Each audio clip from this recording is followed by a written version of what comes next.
Hi, I'm Nate Larkin, a recovering sex addict. Well, there was a day when I couldn't even imagine speaking that phrase, ever describing myself in those shameful terms. It was a real struggle for me. I remember going to my first 12-step meeting for sex addicts and hearing people describe themselves in that way. I couldn't bring myself even to formulate the words. I couldn't say them. And even a few weeks later, when some time had passed and I was able to say the words, it was a stress upon recovering because I had to get over this in order to be okay. And I couldn't even look anybody in the eye. So much shame around this addiction.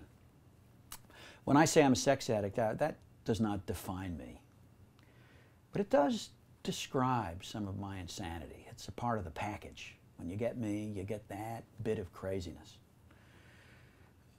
And today, believe it or not, I'm grateful for it. I'm grateful to know where the hole in my defenses is.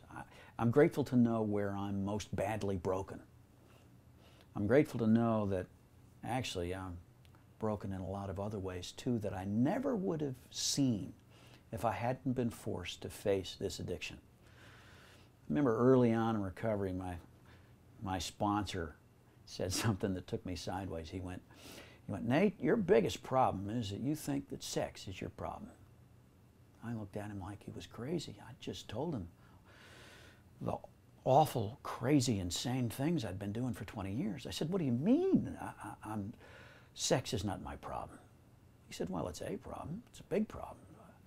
You need to stop, and you can't stop on your own. God's going to have to do it, and He's probably going to use us to help you. But if you think that just stopping that sexual behavior is going to fix you or make you happy, you're crazy. If anything, if you only stop that behavior, if you focus on managing that sin and manage to suppress it and do nothing else, make no other changes, in the end you'll be more miserable than you are today, because sex is not your problem. Sex is your favorite solution. It's the medication you use to dull the pain caused by your deeper problems, which, by the way, are common to man." So yeah, we'll be talking about the porn and the hookers and all that crazy stuff, and you have to stop that behavior in order to do the deeper work. But here's where we're going. We're going to your pride and unbelief, your fear and anger and resentment, self-pity and self-centeredness, your whole self-concept. We're going to talk about shame.